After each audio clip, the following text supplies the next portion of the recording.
estos territorios que ya les había dicho que eran colectivos, que sí, lastimosamente estaban asentados en los territorios del Pacífico principalmente y 5 en la zona norte. Sin embargo, no solamente era reconocer la titulación colectiva de esas tierras, que significa de que son inembargables, imprescriptibles e intransferibles, a efectos de que las comunidades, por diferentes factores en Colombia, de lo que ya estábamos viviendo justamente en esa época, perdieron rápidamente sus territorios. Entonces, desde allí sí se les hizo ese reconocimiento, pero quedaron pendientes de poderse desarrollar otros artículos que tenía esta ley 70, sobre todo en el tema de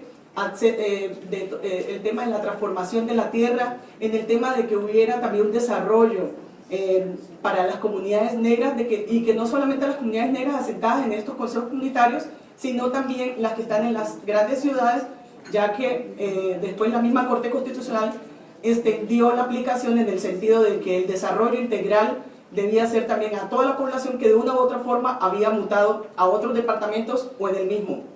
Hay que destacar aquí que, por ejemplo, el tema de la violencia en nuestro país en el marco del conflicto armado afectó y ha afectado, sigue todavía afectando porque tenemos todavía dificultades enormemente a la población negra.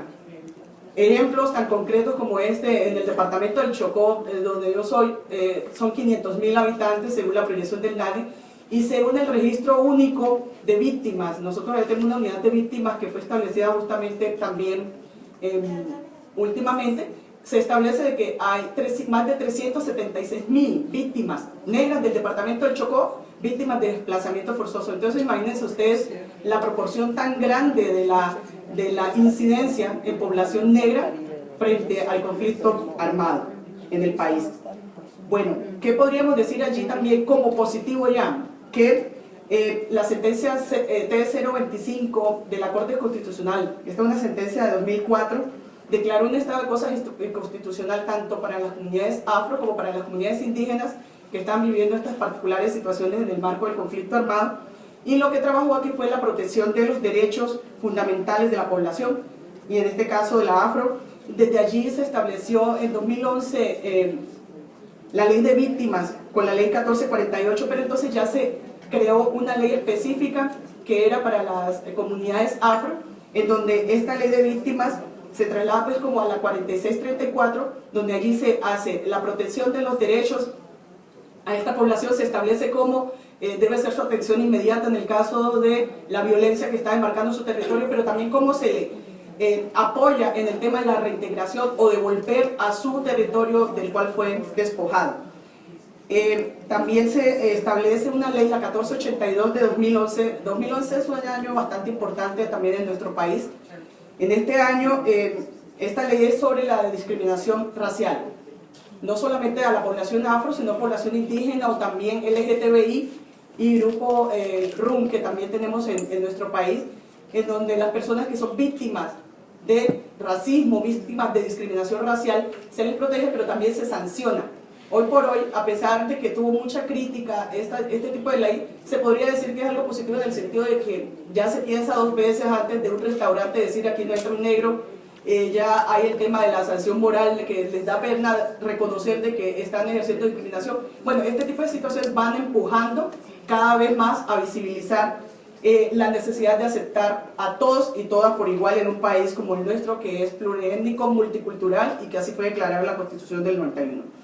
Igualmente, es necesario también reconocer, a pesar de que tenemos muchísimas necesidades de avances, hay cosas todavía donde tenemos que recorrer, también en este gobierno se ha avanzado fuertemente en trabajar con hombres y mujeres, ya termino, de descendencia que son negros y negras de diferentes partes del país. Tenemos ministro negro, Luis Gilberto Murillo, creo que iba a venir, no sé si vendrá. Está también 4 viceministros que también son negros de San Andrés y de diferentes partes del país.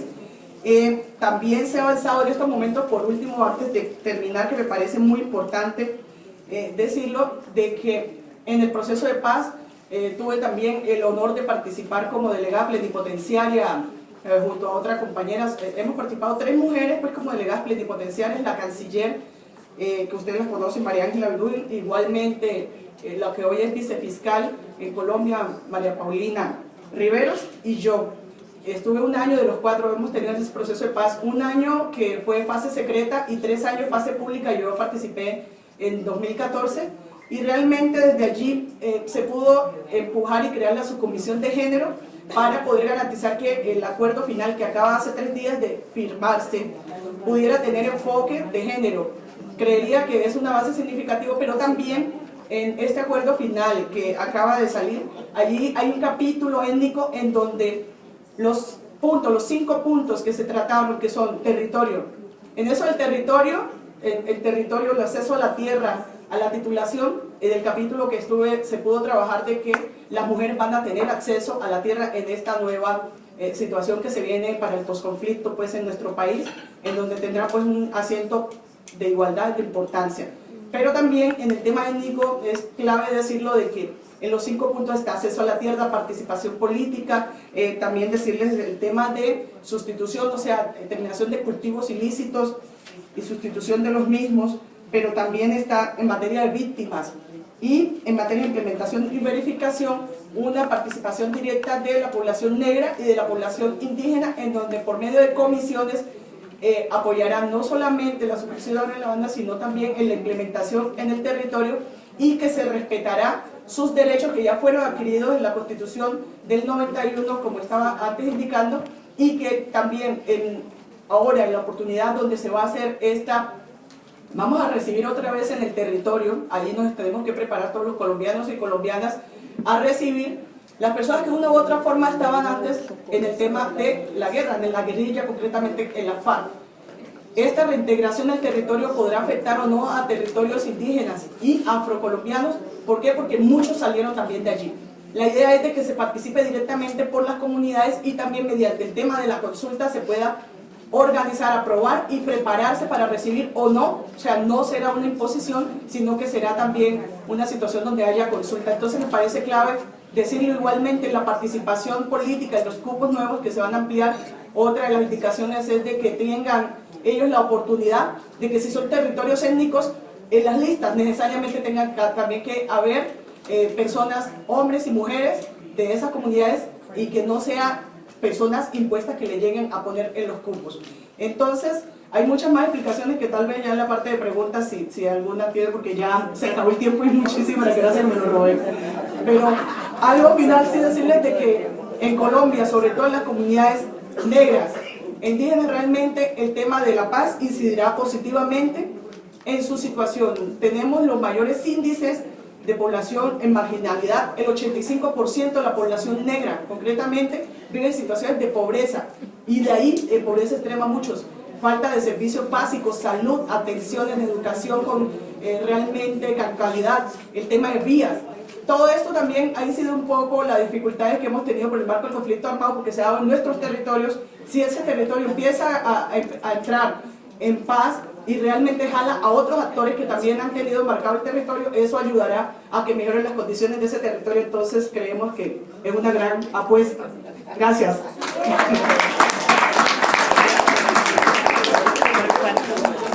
Muchas gracias, Elia. Hay tanto que hablar, hay tanto que nos dedicamos. Son más de 500 años, muchos más. Entonces creo que también nosotros debemos tener paciencia, comprensión y acoger, porque son voces que precisan ser oídas, y que tengamos como estrategia otros momentos en que nos debrucemos, nos dediquemos a cada una de esas realidades, porque merecemos esto. Ahora nosotros tenemos Josiu Muñoz Flores, consultora en género, interculturalidad y población afrodescendiente Perú. Debo hacer así para saber.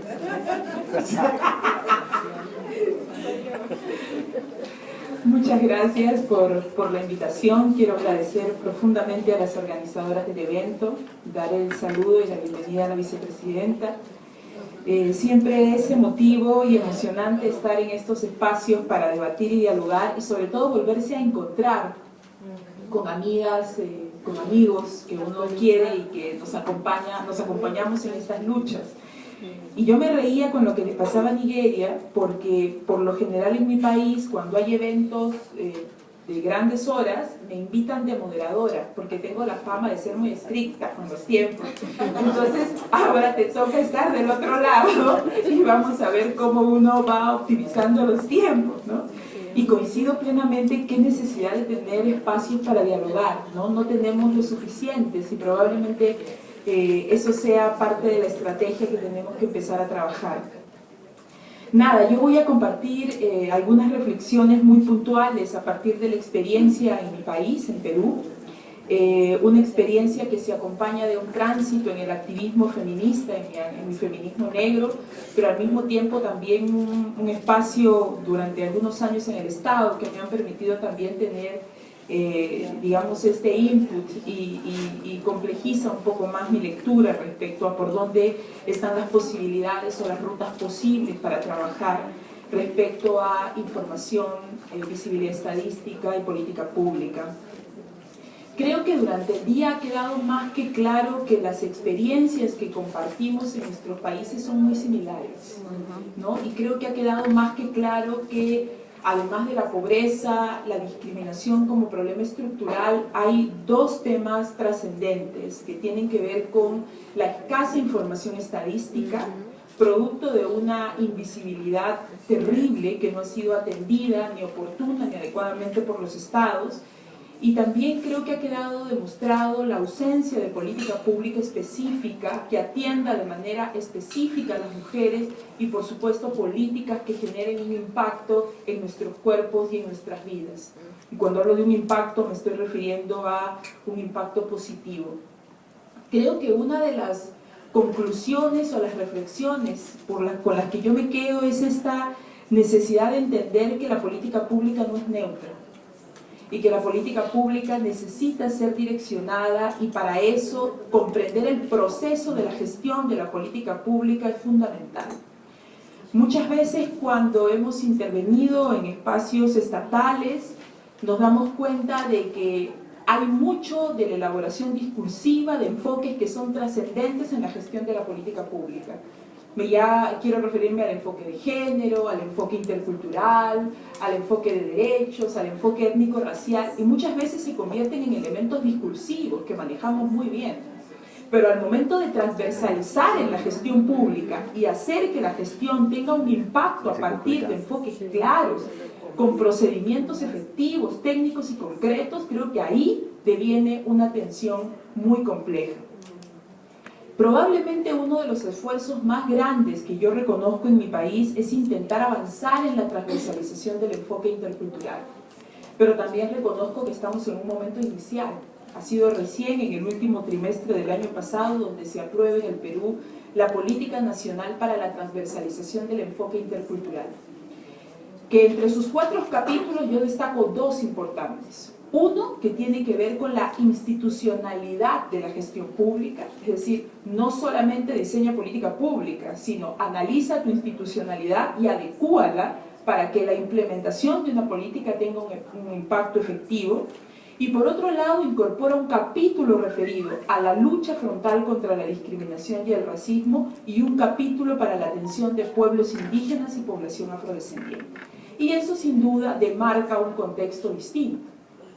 Pero también se vuelve una complejidad cuando no cuentas con información estadística desagregada. En el Perú, por ejemplo, no se cuentan con censos que incluyan la variable de autoidentificación étnica. Recién será el censo del 2017, el próximo año, que va a incluir una pregunta de autoidentificación. La última fue en 1940. O sea, han pasado 70 años y más para recién poder tener un esfuerzo de este tipo y que no ha sido, por supuesto, una atención del Estado solamente, sino que ha sido el esfuerzo sistemático de organizaciones afroperuanas e indígenas que han estado demandando permanentemente superar la enorme complejidad que genera la invisibilidad estadística.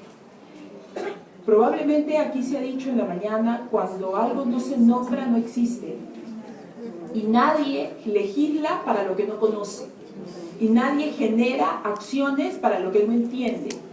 Entonces necesitamos de manera muy intensa insistir en la necesidad de que el diseño de la política pública esté transversalizada por enfoques centrales, y yo considero en ello que el enfoque intercultural es fundamental en ese proceso. Creo que el enorme desafío, como ya se ha dicho aquí esta mañana, no solamente es construir democracias interculturales, sino yo apostaría por la construcción de ciudadanías interculturales, ¿no?, que están planteando nuevas dimensiones de cómo nos entendemos en ese proceso. Por otro lado, creo que es fundamental reconocer la diversidad sobre las cuales se constituyen nuestros países. Y creo que ahí hay vacíos enormes. No reconocer la diversidad termina siendo una complejidad enorme para abordar problemas tan complejos como la discriminación y el racismo. Y cuando pienso en la discriminación y en la multicausalidad que la genera, estoy pensando también en política pública capaz de tener análisis interseccionales de la opresión. Y que cuando se refiere a la población afrodescendiente, no es posible comprender que los contextos nos impactan de manera igualitaria a las mujeres y a los hombres.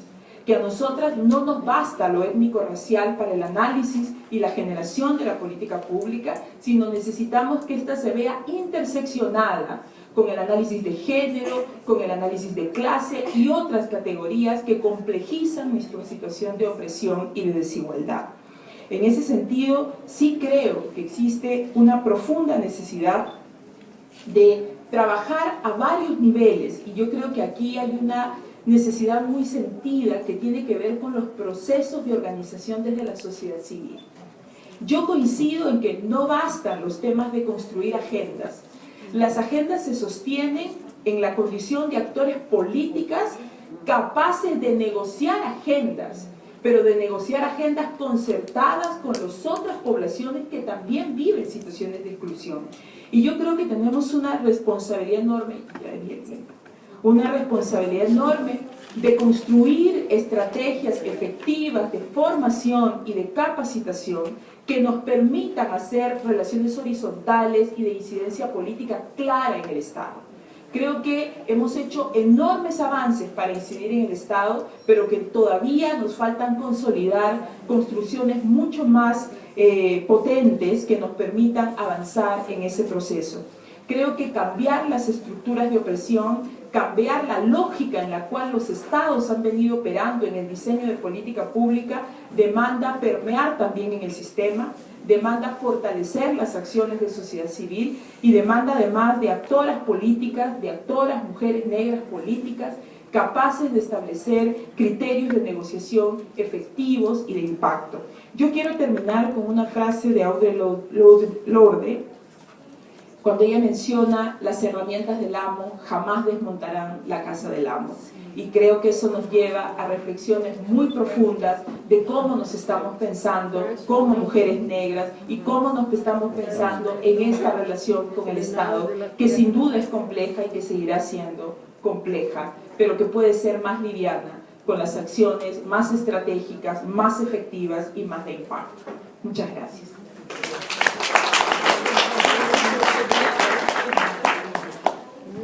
Ahora tenemos a Adriana de la Cruz, sí. Asambleísta Nacional de Ecuador, por favor. Buenas tardes, ya con todo el tiempo que se han tomado las compañeras y me queda poquito a mí. Bueno, saludar a la vicepresidenta de Costa Rica y felicitar realmente a la compañera diputada de Costa Rica, Elsie Campbell, que acaba de salir, realmente por este evento, por esta oportunidad que nos da de encontrarnos y de alguna manera vernos que no estamos solas. Que este trabajo permanente de ir desmontando todo este aparataje de discriminación y exclusión que hemos vivido los afrodescendientes, las afrodescendientes, lo estamos trabajando a nivel de región, lo estamos trabajando a nivel mundial realmente. Y eso nos llena de esa fuerza, de eso de seguir, de regresar a nuestros países a seguir trabajando, porque vemos que las cosas no lo estamos haciendo solos. Cuando me planteaban el tema de un poco hablar sobre los derechos humanos y las políticas públicas y acciones afirmativas que se han creado o elaborado en Ecuador en torno a los afrodescendientes, yo no podía dejar de pensar en ese trágico traslado forzoso que vivimos los afrodescendientes, ¿verdad? Y que esto va ligado a la negación de los derechos fundamentales de los seres humanos, porque nos sacan de nuestros territorios, de nuestros entornos, y nos niegan el hecho de ser humano como tal, nos niegan los derechos tan fundamentales de los cuales tenemos cada uno de nosotros. Ya enmarcándome en mi país, en Ecuador, es en 1526 que se registra la presencia de los afrodescendientes en nuestro territorio. Imagínense, 1526, y es recién en 1854 que Ecuador declara la abolición de la esclavitud, siendo uno de los últimos países en proclamar la abolición como tal. Es recién a finales del siglo XX que Ecuador se consagra como un país multiétnico y pluricultural, siendo todo este tiempo viviendo, a lo mejor se proclamó la abolición de la esclavitud, pero peleándonos el derecho, el reconocimiento, porque es recién a finales del siglo XX donde se reconoce como Ecuador como un país pluriétnico y pluricultural. Es recién con la Constitución del 98 que reconoce los derechos colectivos de los pueblos afrodescendientes y de las nacionalidades indígenas. Es recién con la Constitución del 98.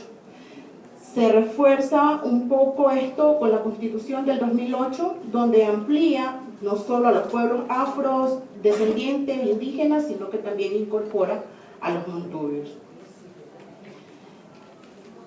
En Ecuador se han creado leyes, se han creado políticas, de hecho, constitucionalmente se reconoce como un país pluriétnico y pluricultural. Pero esto no...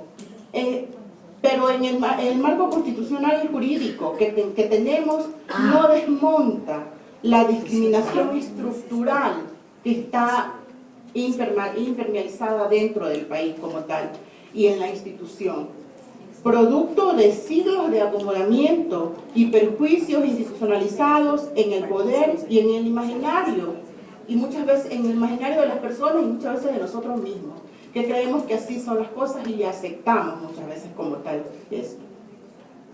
La invisibilidad estadística, en la cual aquí he escuchado algunas compañeras que han intervenido, la invisibilidad estadística hace que se violente derechos, se desconozca. La intención de los estados, al no reconocernos, al no saber cuántos realmente somos, hace que hagan una mirada al lado cuando el derecho de los afrodescendientes se trata, de derechos de los afrodescendientes se trata. Ahí podemos ver también que hay una renovación o un revestimiento de la discriminación, porque a lo mejor ya no soy tan violento al discriminar, no soy tan agresivo y por eso se dice que discrimino menos. Y como que lo revestimos, lo renovamos la discriminación como tal. En el Ecuador, en el año 2000, se trabajó justamente un censo en el cual se incorpora una pregunta de autodeterminación donde se visibiliza la cantidad de cuántos afrodescendientes realmente somos en Ecuador, donde esas cifras muestran realmente que sí había un problema, que sí había discriminación, que sí había exclusión, que sí había desatención por parte del Estado. Este censo nos muestra que de cada 100 ecuatorianos, 7 se autodeterminan afroecuatorianos. De una población de 16.580.000 ecuatorianos, alrededor de 1.200.000 son afrodescendientes. Somos afrodescendientes.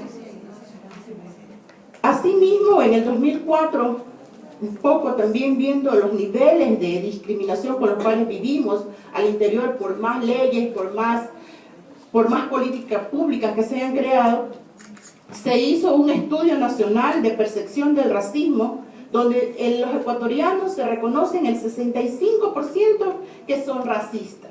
¿Y quiénes son las víctimas de racismo en nuestro país? El 88%, los afroecuatorianos. Tenemos instrumentos internacionales. El Ecuador ha firmado todos esos instrumentos, ha ratificado la mayoría de estos instrumentos internacionales. Podemos aquí destacar la Convención Internacional sobre la Eliminación de toda forma de discriminación, la Declaración Declaración y Programa de Acción de Durban, que son instrumentos internacionales ratificados por nuestro país, por nuestro gobierno como tal.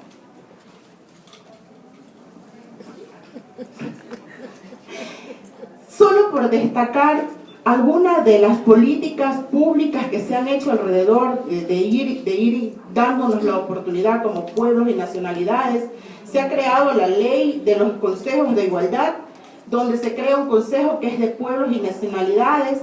El decreto 60, dictado por nuestro presidente de la República, donde obliga a las instituciones públicas a la inclusión laboral de pueblos y nacionalidades afros, indígenas y mestizos.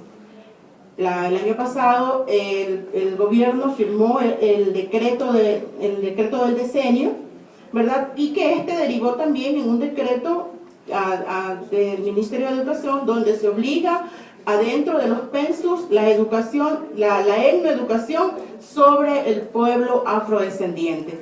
Entonces, por el tiempo se me quedan algunas cosas, pero son los avances realmente, son los avances que tenemos al interior de nuestro país, que es necesario muchísimo más, porque como les decía, el marco jurídico, el marco constitucional me puede dar muchas aperturas, pero de nada sirve si eso no lo volvemos realidad, si no creamos la institucionalidad, la política pública la hacemos real y que de alguna manera vaya viéndose que ese tan anhelado reconocimiento, esa tan anhelada justicia, ese tan anhelada desarrollo para el pueblo afrodescendiente se dé realmente, y que no simplemente seamos, como aquí les he podido un poco contar, seamos una cifra de 1.200.000 afros en el Ecuador, pero cómo esta cifra está siendo realmente atendida de manera igual que todos los ciudadanos ecuatorianos y ecuatorianas. Muchísimas gracias.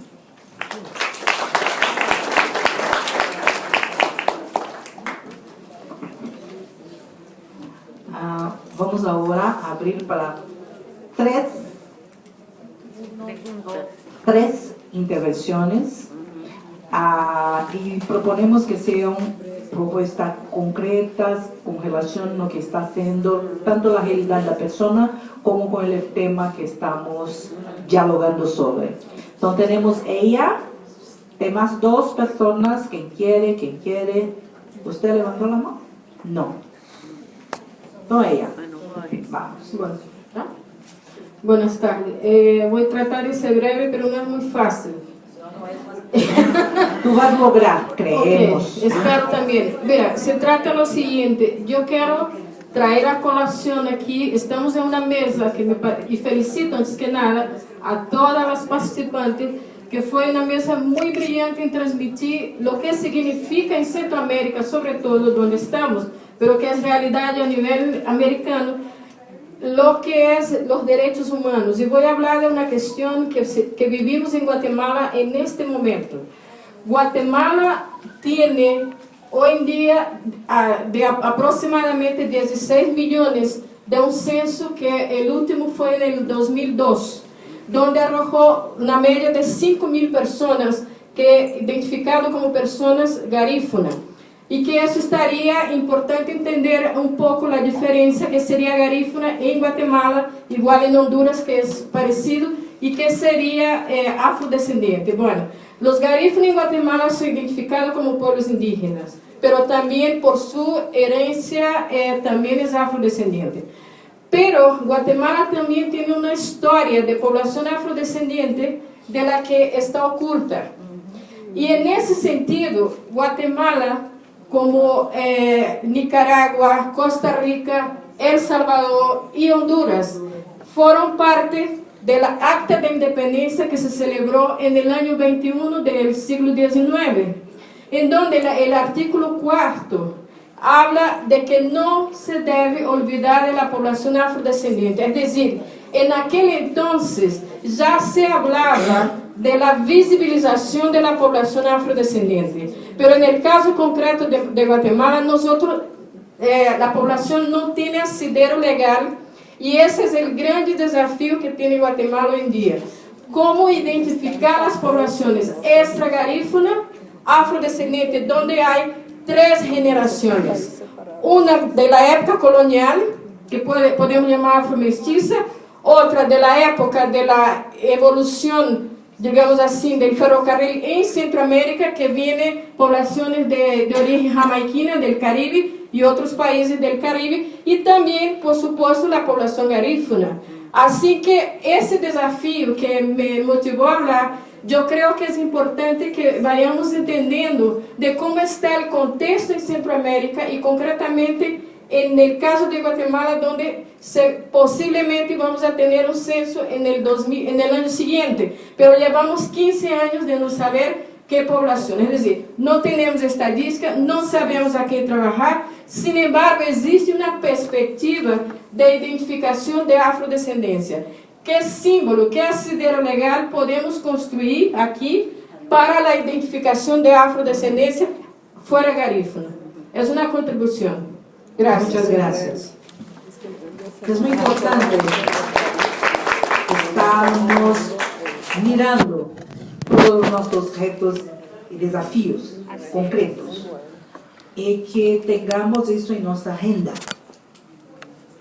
y construyamos caminos. ¿Sí? Más 2 intervenciones si hubiera. Si no, pasamos a las panelistas que tienen más 1 minuto para hacer hoy y chao. Estamos. Yo solamente, 1 minuto. A ver, creo que hay una complejidad también en la demanda de la visibilidad estadística y creo que hay que aprender de los países que ya avanzaron, Brasil, Colombia, Ecuador. Lo cierto es que nadie asume identidades que no ocupan lugares de privilegio. Se puede todavía. Nadie asume identidades que son subordinadas, nadie asume identidades que están colocadas en la periferia, nadie asume esas identidades que se constituyen en la otredad. Nadie asume ese tipo de identidades porque son complejas. Y en ese escenario creo que un esfuerzo enorme, y ojalá se alinee con la reflexión de la compañera que tomó la palabra, tiene que ver con cómo construimos procesos de sensibilización, de colocar identidades en una posición distinta, de construir actores y actoras políticas que asuman la capacidad de liderar procesos de sensibilización que permitan que las personas asumamos identidades. Evidentemente esto debe tener como correlato un accionar del Estado que brinde condiciones para asumir esas identidades. Pero si no se genera, por ejemplo, una lucha frontal contra la discriminación, si por ejemplo no se avanza en la implementación de planes de acción, de mecanismos de acción afirmativa para el acceso a la educación u otros, por ejemplo, mejoren el acceso al empleo, siguen siendo condiciones que juegan en contra para asumir identidades. Sobre todo estas identidades que por procesos históricos sociales, que por procesos políticos han vivido situaciones complejas de subordinación. En ese sentido creo que hay enormes esfuerzos, creo que hay que mirar los aciertos y los desaciertos de los países que ya avanzaron respecto al censo. El Perú se encuentra en un desafío enorme. Hemos insistido mucho en sacar un censo y claro, el temor ahora es cómo lo implementamos cuando sabemos que hay muchas personas afrodescendientes que probablemente no van a asumir esa identidad. Pero tampoco ha sido todo tan difícil y seguro tengo segundos. Hemos avanzado algunas cosas. Hemos avanzado cosas. Por ejemplo, en el Perú ya tenemos una dirección de política para población afroperuana que nunca antes habíamos tenido. La institucionalidad respecto a población afrodescendiente, digamos, se generó. Tenemos recientemente la aprobación del Plan Nacional de Desarrollo para Población Afroperuana. Se aprobó en julio de este año, días antes del cambio de gobierno. Ya tenemos un plan de acción para población afroperuana. Hay un estudio para población afroperuana. Son elementos que contribuyen, sí, pero los desafíos siguen siendo complejos aún.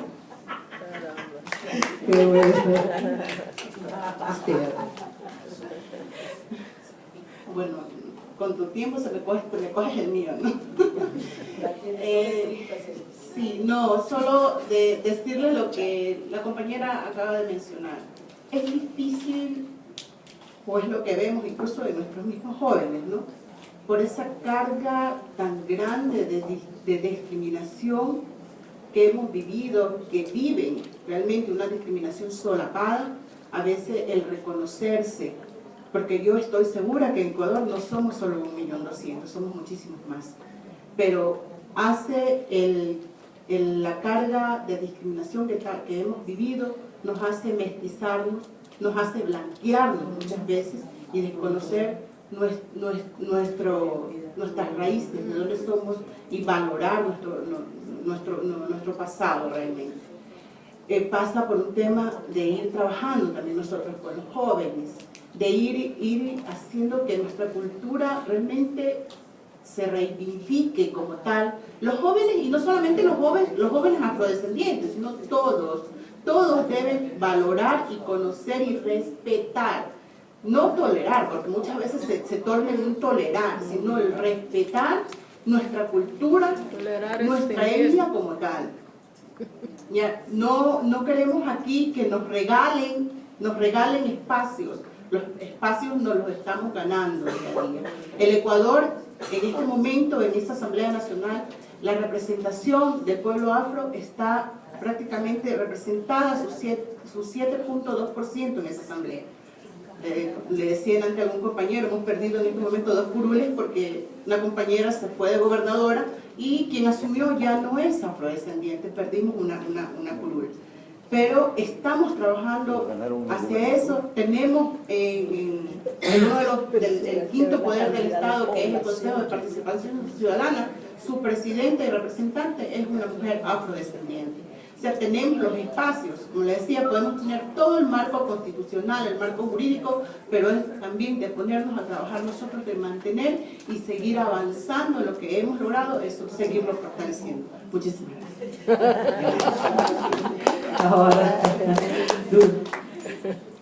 Eu vou ser um pouquinho mais insubordinada. Um pouquinho. ¿Insubordinada? Un poquito. ¿Subordinada? Insubordinada, un poquito. Ya estaba feliz de tengo una subordinada. Mira, yo pienso que hay momentos en la historia que tenemos que realmente hacer saltos. Yo estaba pensando que o que significa un encuentro en Costa Rica, un estado que tiene una historia tan importante, con la vicepresidenta de la República, que es muy importante porque no es cualquiera vicepresidenta, es la presidenta Ana Echeverría, que nosotros sabemos muy bien quién es. Y con todos nosotros acá, yo creo que tenemos la oportunidad de hacer de forma muy concreta lo que está siendo planteado acá. Por ejemplo, yo voy a decirle, tenemos un problema enorme en Brasil. Si tenemos 204 millones de personas, es 53% de la población, de esta población es negra, tenemos el mismo problema que tenemos todos nosotros. Por ejemplo, con el genocidio de los jóvenes negros. Pero viene acá mi compañera Nigeria. En Nigeria trae, por ejemplo, la ley de protección a las víctimas negras, que es algo que yo pensé que tenemos que empezar a discutir en Brasil hoy. No hoy algo, porque es una referencia muy importante. Y hay muchas otras. Yo voy a decir, los censos son fundamentales. porque los censos son base para se hacer la acción política y la acción de políticas públicas. Entonces, tal vez, de aquí, de este momento, podemos pensar algo como un seminario técnico político entre nosotros, porque cuando habla la cuestión de Guatemala, lo entendemos muy bien, porque ¿sabes cuántos años trabajamos con la cuestión de los quilombos, por ejemplo, de los maroons, que son los maroons, como ocurre en Trinidad y en otros países también? Entonces yo creo que tenemos que dar un paso adelante muy grande, que es identificamos los problemas, pero con la posibilidad de identificar las oportunidades que nosotros tenemos también. Yo pienso que un seminario internacional con el liderazgo de Costa Rica, pero con nuestro soporte colectivo, con las instituciones multilaterales, porque el PNUD, el PNUMA, el Programa Internacional por las Mujeres, tenemos condición de hacer algo que nos permita un diálogo, este diálogo de articulación que mi compañera Flores, porque siempre pienso en las floras de las flores, ¿no? Pero nos decía, entonces, que podemos compartir los problemas, pero también las posibilidades, porque hay algo que es fundamental, una base de datos de la América Latina y Caribe no va a cambiar las condiciones políticas, porque mira, es muy diferente hablar, no sabemos cuántos somos, no sabemos dónde estamos, cuando sabemos dónde estamos, cuántos somos, cuáles son las políticas públicas necesarias y cómo considerar las poblaciones de diferentes espacios. Entonces, es una propuesta que yo pienso que, como me dijo mi compañera Epsi Campbell, que me dijo que tenemos que salir con acciones concretas, yo creo que es una posibilidad. Gracias. Muy cortico. Yo había hecho anotación de dos situaciones que me parecen pertinentes. Una va muy relacionada con lo que tú dijiste. Y la primera compañera, Flores. Bueno, tú estabas diciendo, sí, estabas diciendo de que no había como cuando las personas no tienen algo positivo por qué incluirse dentro de un grupo poblacional, pues tampoco lo van a reflejar, porque si ven que eso antes le acarrea problemas, pues lógicamente se retraen a querer autorreconocerse. Yo creería que podría servir, y eso hemos intentado ahora en estos últimos años para lo que se viene, es el tema de los referentes positivos. Nosotros en Colombia estamos tratando eso, de vender la imagen de nuestros referentes que tenemos afros, mujeres y hombres, para que eso sirva también de incentivo, de que la gente se sienta muy bien y que realmente con orgullo lleve su raza. Entonces, por ejemplo, ahora acabamos de tener las medallas olímpicas que tuvimos en su país, fueron justamente negros y negras de Colombia, y estamos orgullosísimos de eso. Sí.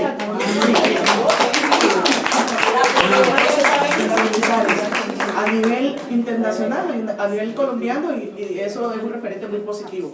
En el tema de la música tenemos allá Choquitown, tenemos otras agrupaciones que son de negros y negras muy buenos, que también empiezan a darle mensajes directos a la misma población colombiana, a los jóvenes incluso, y genera esa visibilidad. En el tema también político, los avances que se han ido logrando, entonces recomendaría yo que podríamos utilizar ese tipo de como acciones también de encontrarnos lo propio que tenemos, que es muy bueno en la música, en el folclore, en nuestras tradiciones, en el deporte, también en la parte organizacional, en todos los aspectos que tenemos, también en la ciencia. Aquí alguien me estaba hablando que había un chocuano que está justamente terminó en Harvard y que es allá el consentido porque es demasiado inteligente y muy bueno en la ciencia. Ese tipo de acciones yo creo que nos sirve muchísimo. Eso sería pues como una recomendación. Y lo segundo que había notado era de que también observé de que en varios países el próximo año se va a realizar nuevamente censo, que todos tenemos la misma dificultad, unos más reconocidos, otros menos, pero igual la dificultad de que no fue el número que realmente existe, y que de eso dependen también las políticas públicas, porque esas se aplican con números. Si hay tantos, a eso se les divide el presupuesto y allá va. Entonces, si son menos, pues menos vamos a tener. Entonces, aprovechar este escenario, Etsy ya había dicho, y me acojo a lo que usted propone, de que aquí tiene que salir algo concreto. Yo pensaría que es en este momento, o sea, no sé, mañana o pasado, sacar 1 o 2 horas para poder discutir la pertinencia, la pregunta de pertinencia étnica, y que podamos cada una de nosotras incidir en nuestro propio país para que esa sea incluida, porque creo que es nuestro deber. No esperamos en hacerlo ahora. Gracias, compañera. Yo creo que es importante Ella no me dio marcarnos. la palabra, pero ella me Sí, sí, adivinó mi perfecto, pensamiento. perfecto, Gracias. No, solo quiero decir no que va a esto se da pertenecer. con una continuidad, porque este grupo que se originó en términos de los institutos vino de los grupos de los censos de la Ronda Censal de 2010. Entonces daríamos seguimiento a esto. Y yo acrescentaría también... Cualitativamente. Sí, seguimiento. Cualitativamente. No, sí, seguimiento, que vamos a mirar cuáles son los errores, de dónde vamos a avanzar. Así es seguimiento. Seguimiento no son simplemente para seguir. Y también, dada la experiencia, lo que fue, nosotros tuvimos la oportunidad de oír de todas nosotras, tenemos oportunidad de discutirmos la institucionalización de políticas para promoción de la igualdad racial, porque tenemos, por lo menos, más recientemente, cerca de 10 años sobre esto, y tenemos mucho que aprender, corregir y seguir adelante. Gracias porque están todos mirando para que paremos de que venimos a otro punto. Muchas gracias a nosotros todos. Muchas gracias, compañeras. Bueno, inmediatamente, primero 2 anuncios. El primero es que el próximo va a ser el último panel. En el último panel sí les pido a las compañeras del último panel ser bastante breves y concretas, porque hasta las 6:30 podemos estar en el salón. Y lo segundo que les iba a decir es que